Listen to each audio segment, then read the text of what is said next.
नमस्कार। Byju's exam prep IAS Hindi में आपका स्वागत है। प्रस्तुत है दैनिक समाचार विश्लेषण। सत्र के विषय आपके समक्ष हैं। आज के सत्र में हम चर्चा करेंगे खिलाफत के बिना इस्लामिक स्टेट, क्रिप्टो करेंसी की वैधता पर बहस, चीन से भारत में आयात वृद्धि का प्रश्न, जम्मू कश्मीर परिसीमन मसौदा तथा वायनाड वन्यजीव अभ्यारण्य व सरिस्का टाइगर रिजर्व पर। सत्र के अंत में हम मुख्य परीक्षा अभ्यास प्रश्न की चर्चा करेंगे, जिससे संबंधित उत्तर संरचना भी हम आपको देंगे। तो चलिए शुरू करते हैं। सबसे पहला आलेख आपके समक्ष है। इसे पेज नंबर 12 से लिया गया है और इसका संबंध जीएस पेपर 2 में आईआर से है।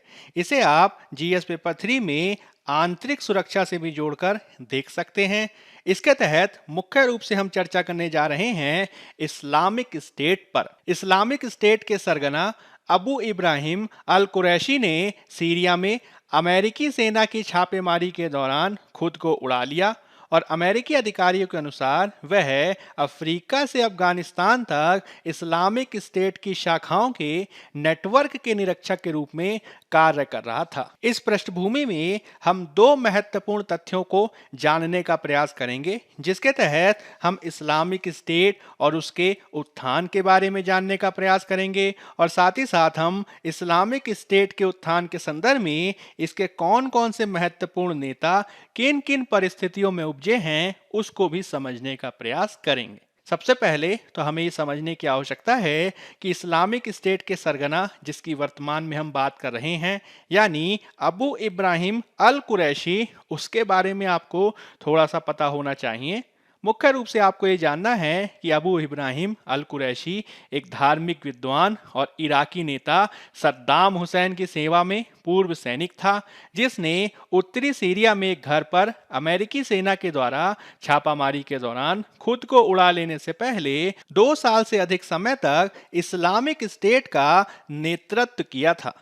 45 वर्षीय अल कुरैशी इराकी इस्लामिक स्टेट के अग्रदूत यानी इसके पहले के संगठन इस्लामिक स्टेट ऑफ इराक का एक महत्वपूर्ण सदस्य था, जो उस समय अल कायदा की एक शाखा थी जो 2003 में सद्दाम को पछाड़ने वाले अमेरिकी आक्रमण के तुरंत बाद सक्रिय हुई थी। आपको यह ध्यान रखना है कि अबू इब्राहिम अल हाशमी अल कुरैशी, जिसे सामान्य तौर पर अबू इब्राहिम अल कुरैशी के नाम से जाना जाता था, उसका जो जीवन और मृत्यु रही है वह इस्लामिक स्टेट के जो दूसरे शीर्ष कमांडर रहे हैं उन्हीं के समान इसे देखा जा सकता है। आपको ध्यान रखना है, जैसे कि हमने आपको बताया कि उसके द्वारा प्रारंभ में इराक में सद्दाम हुसैन की सेना में सेवा की गई थी और 2003 में जब सद्दाम शासन का पतन देखा गया तो उसके बाद उसने इराक में जो महत्वपूर्ण रूप से शिया बहुल क्षेत्र है वहां पर वह सुन्नी उग्रवाद में शामिल होता दिखाई देता है। 2007 में वह इराक में अल कायदा यानी अल कायदा इन इराक संगठन का सदस्य बनता है। 2009 में उसे कैंप बुक्का में कैद कर लिया जाता है, जो इराक में एक कुख्यात अमेरिका द्वारा संचालित जेल थी, जो बाद में कट्टरपंथ के कारखाने के रूप में देखी गई थी। जब वह जेल से बाहर आता है तो वह फिर से अल कायदा में सक्रिय होता है, जिसे उस समय इस्लामिक स्टेट इन इराक यानी आईएसआई के रूप में महत्वपूर्ण रूप से जाना जाने लगा था। इस्लामिक स्टेट ऑफ इराक के भीतर कुरैशी ने अबू बकर अल बगदादी के साथ मिलकर कार्य किया, जो पहले कैंप बुक्का का भी कैदी रहा था। 2019 में जब बगदादी ने सीरिया के जिहादी नियंत्रित क्षेत्र इदलिब में अपने घर पर अमेरिकी छापेमारी के दौरान खुद को मार डाला तो कुरैशी को शूरा काउंसिल के द्वारा इस्लामिक स्टेट के नए नेता के रूप में नियुक्त किया गया था। इसके 27 महीने बाद ही 3 फरवरी 2022 को इदलिब में अपने आवास पर अमेरिकी छापे के बीच कुरैशी ने अपने पूर्ववर्ती की तरह ही अपने परिवार के साथ खुद को उड़ा लिया है। इस प्रकार से इस्लामिक स्टेट को अब अपना खिलाफत चलाने के लिए नए खलीफा की तलाश करनी होगी, जो वर्तमान में दिखाई नहीं दे रहा है। इसी पृष्ठभूमि में हम इस्लामिक स्टेट के उत्थान को समझने का प्रयास कर लेते हैं। इस्लामिक स्टेट जो आतंकवादी संगठन है, उसकी प्रारंभिक जड़ों का पता आप इराक के पतन से लगा सकते हैं, जब वहां पर 2003 में सद्दाम हुसैन के शासन के खिलाफ अमेरिकी आक्रमण किया जाता है और अमेरिकी आक्रमण के बाद जो इराक में अराजकता देखी गई, उसी ने इस क्षेत्र में जिहादी नेटवर्क के लिए व्यापक अवसर को पैदा कर दिया था। इसी पृष्ठभूमि में जॉर्डन में पैदा हुए और अफगानिस्तान में प्रशिक्षित अबू मुसाब अल जरकावी ने अमेरिकी आक्रमण के खिलाफ AQI यानी अल कायदा इन इराक नामक संगठन की नींव रखी थी। जरकावी ने अमेरिकी विरोधी प्रतिरोध को अल्पसंख्यक सुन्नियों और बहुसंख्यक शियाओं के बीच के एक सांप्रदायिक गृह युद्ध में बदल दिया। हालांकि जरकावी, जो एक सलाफी जिहादी था और जिसने ओसामा बिन लादेन के आशीर्वाद से अल कायदा इन इराक की स्थापना की थी, वह 2006 में मारा जाता है। यह उसके आतंकी संगठन के लिए एक बड़ा झटका था। बाद में इराक के सुन्नी आदिवासियों ने बढ़ते सांप्रदायिक संघर्ष और अल कायदा इन इराक की हिंसा से तंग आकर अल कायदा से निपटने और अमेरिकी मिलिशिया समूहों के समर्थन से एक नवीन प्रकार का संगठन स्थापित किया, जिसे सुन्नी अवेकनिंग के नाम से जाना जाता है। इस प्रकार की सुन्नी अवेकनिंग मिलिशिया ने एक तरफ तो जमीन पर जिहादियों का विरोध किया, वहीं अमेरिका ने अल कायदा इन इराक के कई नेताओं को निशाना बनाना जारी रखा। इसमें जरकावी के उत्तराधिकारी अबू अयूब अल मसरी और अबू उमर अल बगदादी अमेरिकी हमलों में मारे गए थे, जो अल कायदा इन इराक संगठन के लिए बड़ा झटका था। हालांकि इसके बावजूद अल कायदा इन इराक संगठन आगे बढ़ता है और इसको आगे बढ़ाने में जिस नेता की भूमिका देखी जाती है, उमर बगदादी की मृत्यु के बाद उसके नाम को हम जानते हैं अबू बकर अल बगदादी के नाम से, जिसने आगे चलकर इराक में इस्लामिक स्टेट यानी इस्लामिक स्टेट इन इराक के महत्वपूर्ण संगठन को स्थापित किया था। मुख्य रूप से उसके द्वारा अल कायदा से अलग हटकर अपने संगठन को मजबूत बनाने का प्रयास किया गया, जिसके तहत मुख्य रूप से 2011 में उसको एक महत्वपूर्ण अवसर तब मिलता है जब सीरिया में नागरिक संघर्ष को देखा जाता है। मूल रूप से इसके संदर्भ में आपको अरब स्प्रिंग के बारे में याद रखना होगा, जो मूल रूप से 2010-11 में पश्चिम एशिया और उत्तरी अफ्रीका में शासन विरोधी प्रदर्शनों के रूप में शुरू हुआ था, किंतु यह सीरिया में एक सशस्त्र संघर्ष, संकट और गहरा युद्ध के रूप में तब बदल गया जब एक तरफ तो राष्ट्रपति बशर अल असद की सरकार को ईरान से समर्थन मिलना शुरू हो गया और दूसरी तरफ असद के जो क्षेत्रीय प्रतिद्वंदी थे उनको विभिन्न प्रकार की सशस्त्र मिलिशिया और तुर्की से लेकर सऊदी अरब तक का समर्थन मिलने लगा। इस तरीके से जो सीरिया में गृह युद्ध की स्थितियां बनने लगी, इसी पृष्ठभूमि में अबू बकर अल बगदादी के द्वारा अबू मोहम्मद अल जौलानी की कमाल में आतंकवादियों के एक समूह को भेजा गया सीरिया में और वहां पर एक नवीन इकाई स्थापित करने के लिए उसे प्रोत्साहित किया जाने लगा था। जौलानी के द्वारा अल कायदा की सीरियाई शाखा, जिसे हम जबात अल नसरा के नाम से जानते हैं, उसकी स्थापना की गई, जिसने कानून विहीन और गृह युद्ध प्रभावित पूर्वी सीरिया के क्षेत्रों पर कब्जा कर लिया। आपको यह भी ध्यान रखना है कि बगदादी के द्वारा लगातार यह कोशिश की जा रही थी कि वह अल कायदा से अलग हटकर स्वयं के संगठन को स्थापित कर सके। यही कारण है कि आगे चलकर बगदादी और जौलानी में मतभेद देखा जाने लगा, क्योंकि बगदादी ने यह जोर देकर कहा कि अल नुसरा जो संगठन है वह Islamic state of Syria in Iraq बनाने के लिए ISI में शामिल हो जाए, जो अल कायदा से स्वतंत्र एक नवीन आतंकवादी इकाई थी। हालांकि जब जौलानी ने अल कायदा के साथ अपने संबंधों को तोड़ने से इनकार कर दिया तो इससे संगठन में टूट देखी जाने लगी, जिसमें जो लोग बगदादी के प्रति वफादार थे वह Islamic state Iraq and Syria में शामिल हो गए, जो आगे चलकर हम इस्लामिक स्टेट के नाम से भी जानते हैं। इस प्रकार से जौलानी अब वर्तमान में सीरिया के इदलिब प्रांत को चला रहा है, जो सीरियाई गृह युद्ध की आखिरी चौकी है।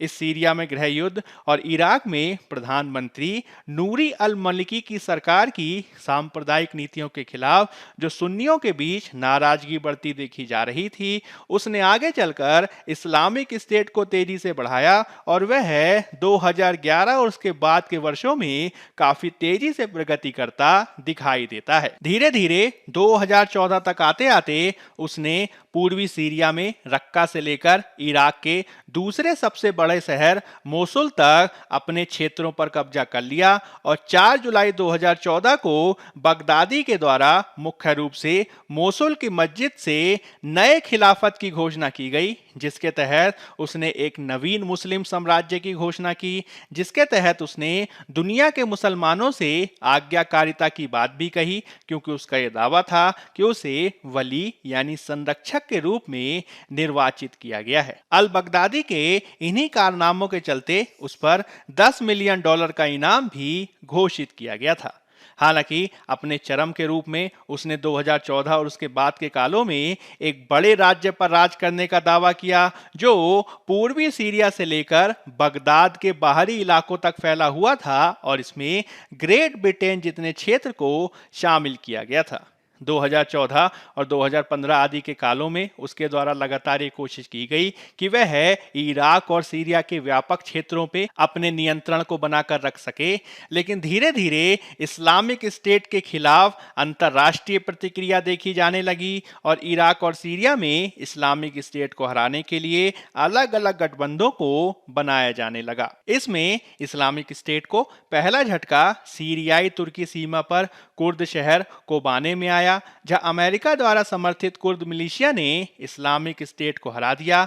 इसी प्रकार से प्राचीन सीरियाई शहर पलमायरा को भी रूस द्वारा समर्थित सीरियाई सरकारी सैनिकों के द्वारा आईएस से पुनः छुड़ा लिया जाता है। धीरे धीरे इराक में भी राष्ट्रीय सेना, ईरान द्वारा प्रशिक्षित शिया मिलिशिया और इराकी कुर्द मिलिशिया ने अमेरिका आदि की मदद से खोए हुए क्षेत्र को फिर से प्राप्त करने के लिए लंबी लड़ाई लड़ी और 2019 तक आते आते इस्लामिक स्टेट के पास जो इराक का क्षेत्र था, सीरिया के ज्यादा क्षेत्र थे, उससे उसको हाथ धोना पड़ा और 2019 में सीरिया के बगोस क्षेत्र को भी उसने खो दिया, जो उसका आखिरी क्षेत्र था। इसी साल बगदादी भी मारा जाता है और इस प्रकार से इस्लामिक स्टेट का जो व्यापक प्रसार देखा जाता है, उसे हम समाप्त होने जैसा देख सकते हैं। हालांकि आपको ये ध्यान रखना है कि बगदादी ने आतंक के एक नवीन मॉडल को स्थापित किया था, जिसके तहत उसने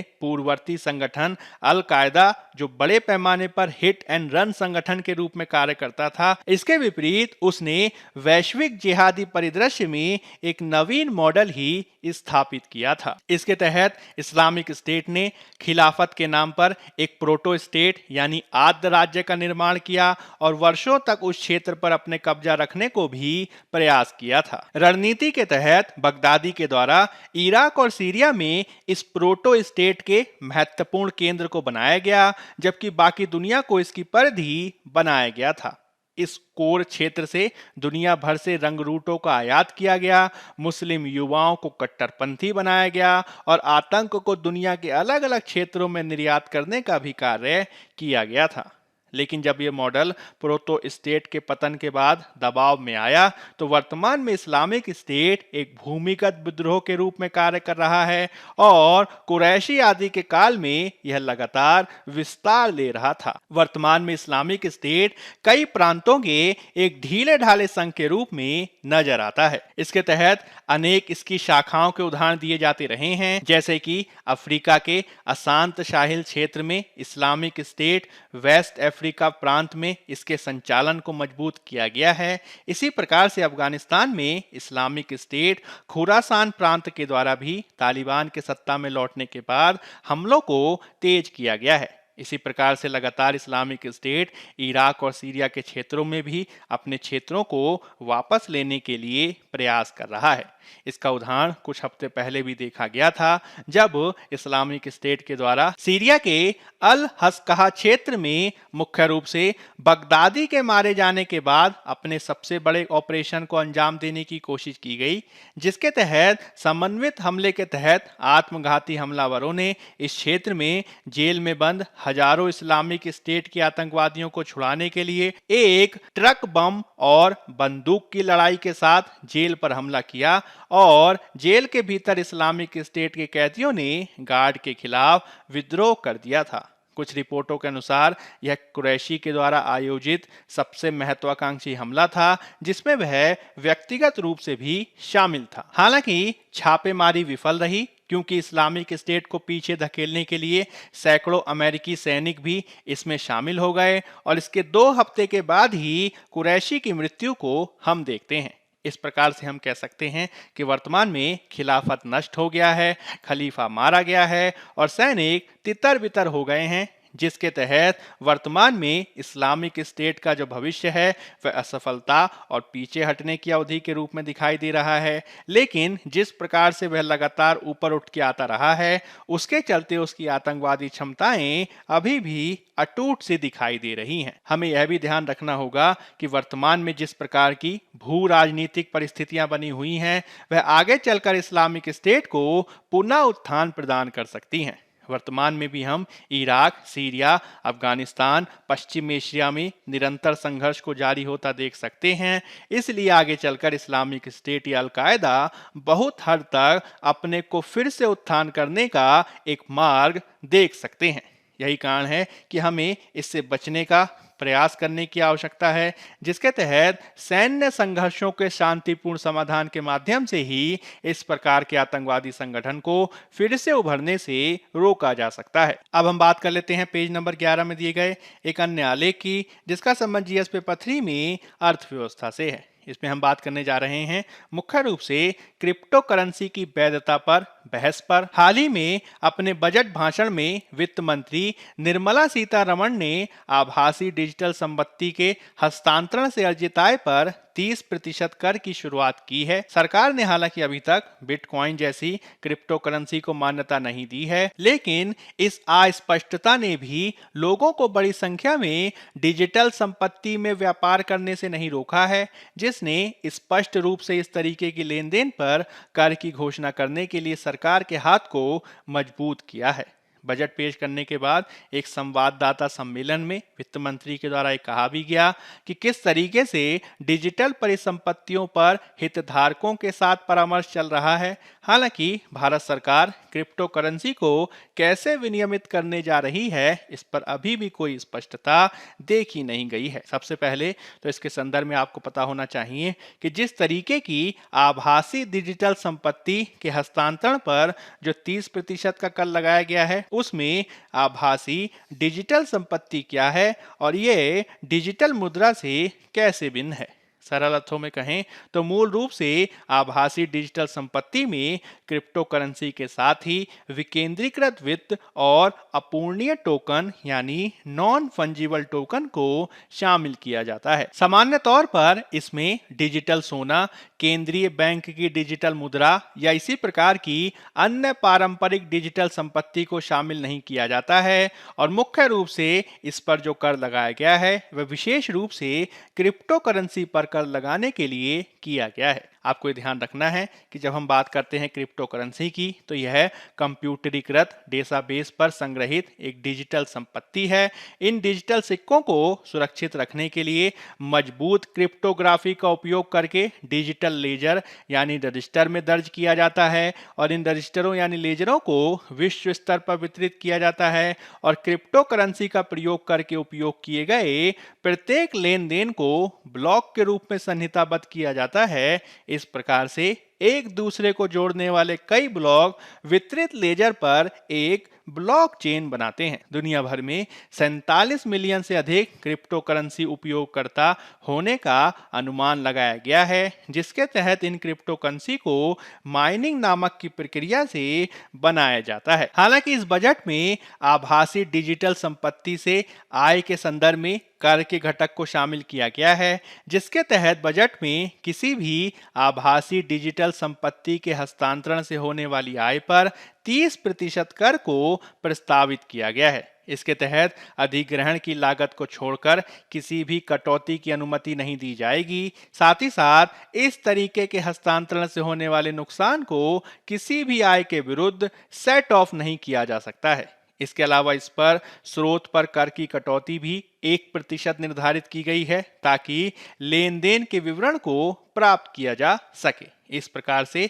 जो स्रोत पर कर कटौती यानी टीडीएस तंत्र है, उसकी भी शुरुआत इसके संदर्भ में कर दी गई है। हालांकि आपको याद रखना है कि क्रिप्टो करेंसी पर कर लगाने के दृष्टिकोण के बावजूद क्रिप्टो करेंसी की वैधता किस प्रकार की है, इसको लेकर अभी भी स्पष्टता नहीं हो पाई है। शुरुआत में तो सरकार और रिजर्व बैंक के द्वारा लोगों को क्रिप्टो करेंसी के प्रति आगाह किया गया, जिसके तहत इस बात पर बल दिया गया कि इस तरीके की मुद्राओं को उपयोग करने वाले लेन देन आसानी से टैक्स नेट को बाईपास कर सकते हैं और इसलिए अवैध लेन देन के लिए इनका उपयोग किया जा सकता है, जो दुनिया भर की सरकारों को परेशान कर रहे हैं। इसके अलावा 2018 में भारतीय रिजर्व बैंक ने बैंकों को क्रिप्टो करेंसी पारिस्थितिकी तंत्र को सेवाएं प्रदान नहीं करने का निर्देश दे दिया था। हालांकि मामला सुप्रीम कोर्ट चला गया और सुप्रीम कोर्ट ने इस कदम को असंगत बताते हुए इस पर रोक लगा दी थी। इसके तहत मूल रूप से यह तर्क दिया गया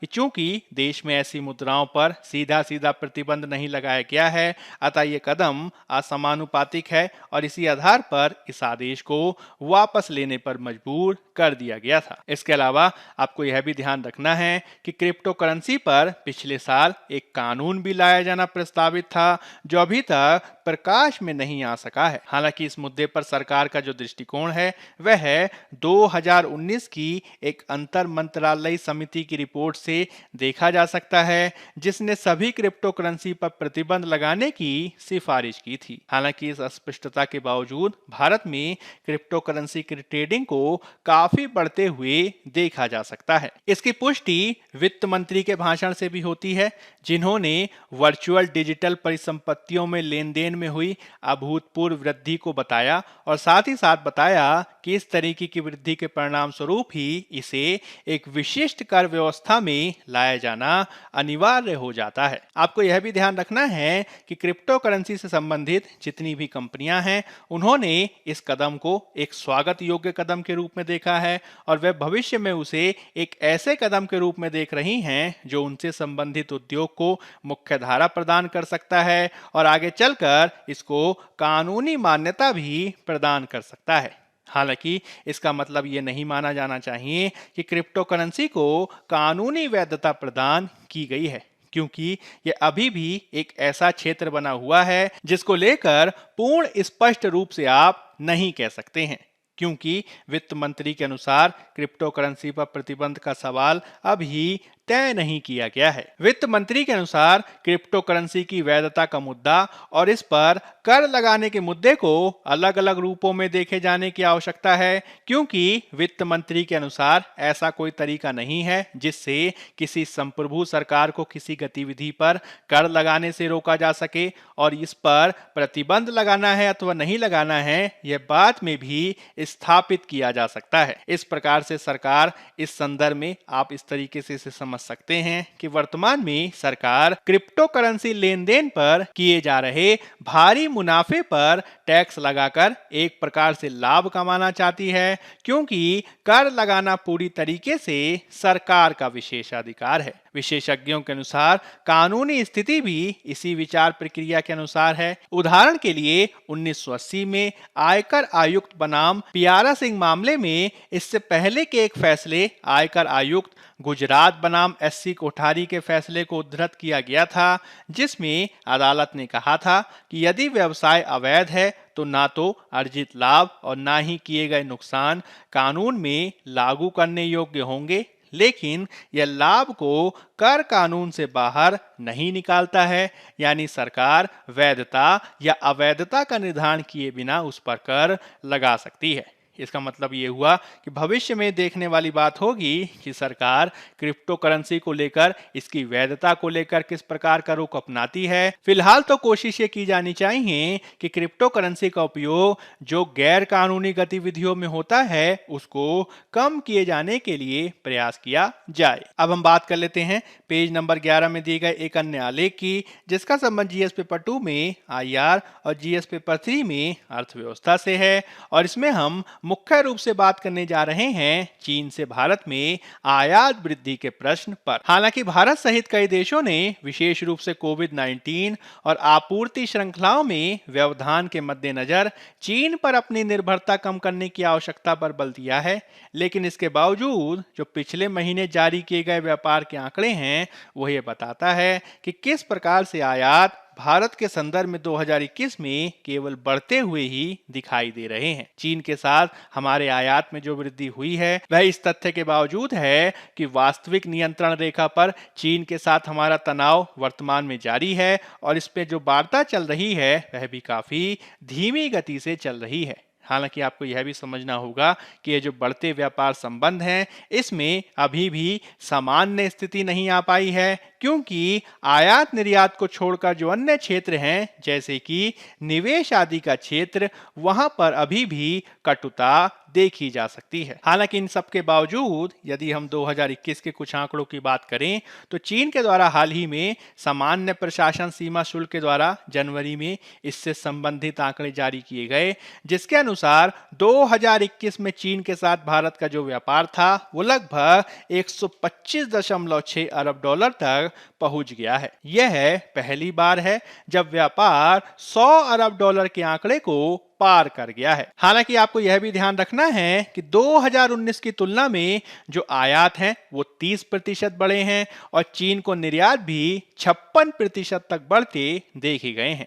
इसके बावजूद जो व्यापार घाटा है यानी आयात और निर्यात के बीच जो नकारात्मक अंतर है वह भारत के लिए चिंता का एक दीर्घकालिक स्रोत है, क्योंकि इसमें 2019 के बाद से 22% वृद्धि देखी गई है और यह व्यापार घाटा मुख्य रूप से चीन से होने वाले लगभग 97.5 बिलियन डॉलर के चलते काफी अधिक हो गया है। इसके संदर्भ में आपको आयात के आंकड़े यानी 97.5 बिलियन डॉलर के साथ ही निर्यात के आंकड़े को भी ध्यान रखना है जो 28 बिलियन डॉलर देखा जा सकता है। आपको यह भी ध्यान रखना है कि वर्तमान में भारत चीन से कई वस्तुओं का आयात करता है, जिसमें विद्युत और यांत्रिक मशीनरी के साथ ही रसायनों की विविध श्रृंखलाओं, सक्रिय दवा सामग्री, ऑटो घटक के साथ ही इंटीग्रेटेड सर्किट, लैपटॉप और कंप्यूटर और ऑक्सीजन और कंसंट्रेटर को भी आयात किया गया है। मुख्य रूप से 2020 के बाद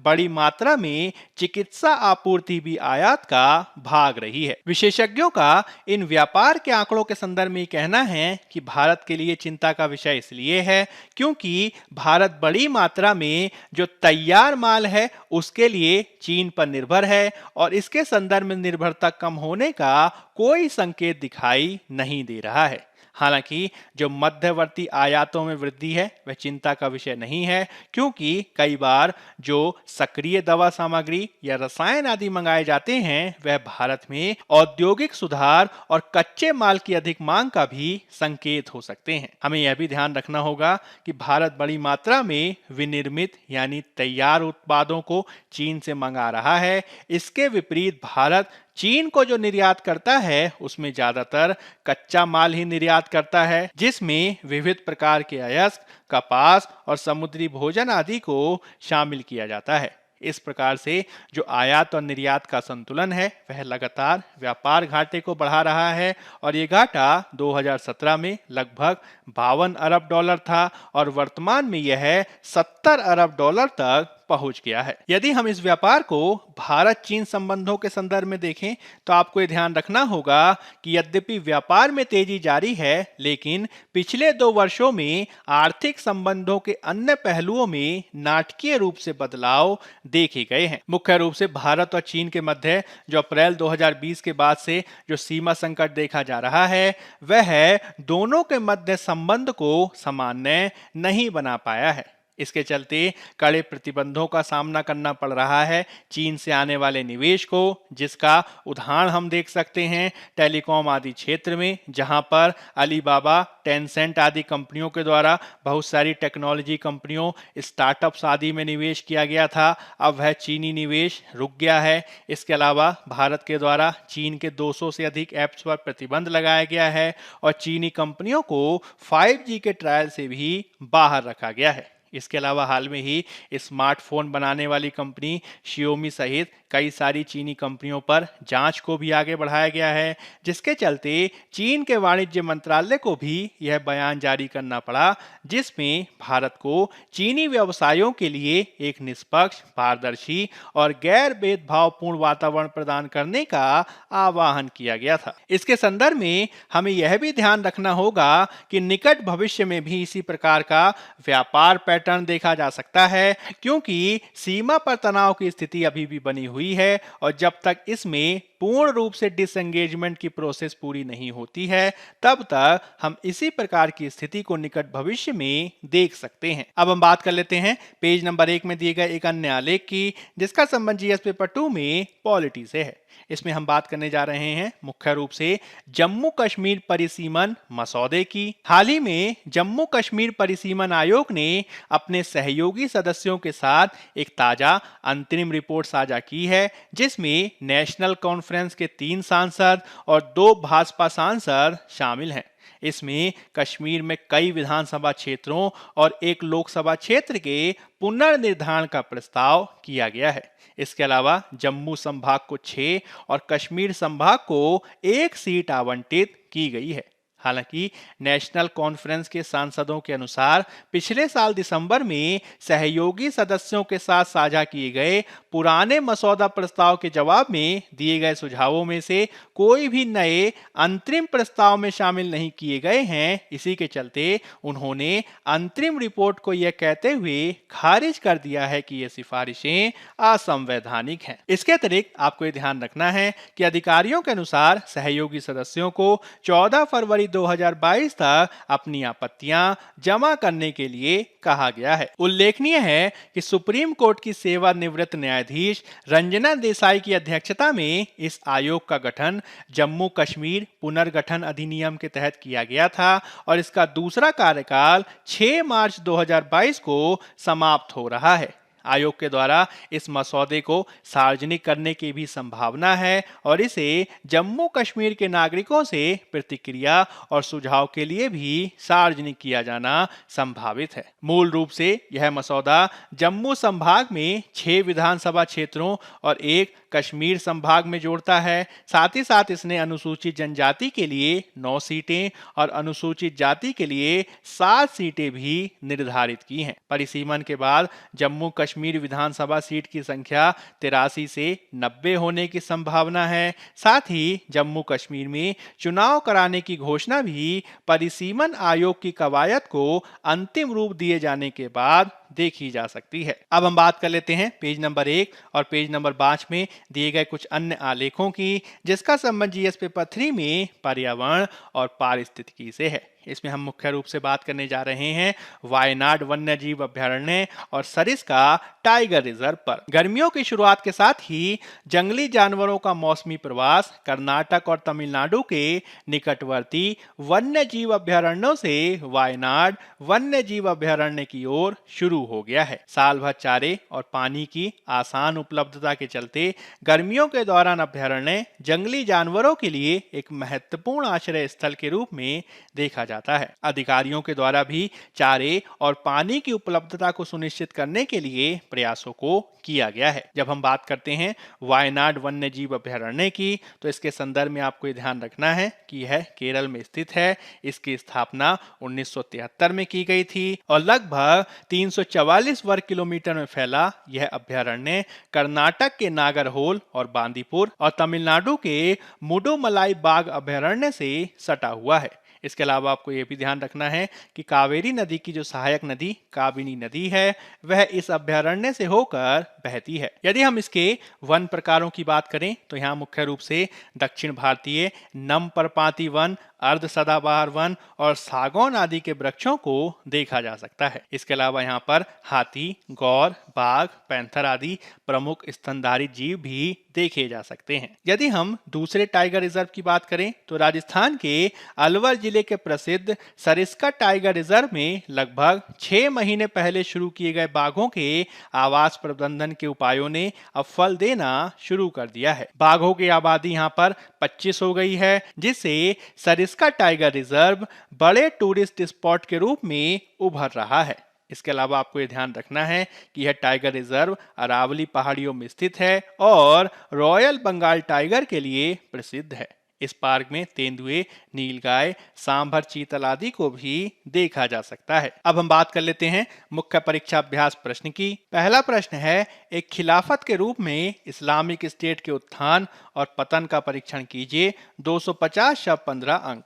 दूसरा प्रश्न है, 30% कर की घोषणा के बाद क्रिप्टो करेंसी की वैधता के बारे में क्या बहस है, व्याख्या करें। 250 शब्द 15 अंक। पहले उत्तर की भूमिका में आप इस्लामिक स्टेट का सामान्य परिचय देंगे और इसके मुख्य भाग में आप इस्लामिक स्टेट के हाल ही में चर्चा में रहने की पृष्ठभूमि को स्पष्ट करेंगे, इस्लामिक स्टेट के उत्थान और पतन की उदाहरण सहित व्याख्या करेंगे और इसके संदर्भ में उपयुक्त सुझावों को भी देंगे। अंत में आप एक उपयुक्त सकारात्मक निष्कर्ष प्रस्तुत करेंगे और इस रूप में आपका उत्तर पूर्ण होगा। दूसरे उत्तर की संरचना की भूमिका में आप क्रिप्टो करेंसी का सामान्य परिचय देंगे। इसके मुख्य भाग में आप क्रिप्टो करेंसी पर हालिया कर घोषणा की व्याख्या करेंगे, क्रिप्टो करेंसी की वैधता को पृष्ठभूमि के साथ स्पष्ट करेंगे और इसके संदर्भ में संबंधित पक्षकारों के मतों को भी देंगे। अंत में आप एक उपयुक्त सकारात्मक निष्कर्ष प्रस्तुत करेंगे और इस रूप में आपका उत्तर पूर्ण होगा। आज के दैनिक समाचार विश्लेषण में फिलहाल इतना ही। धन्यवाद।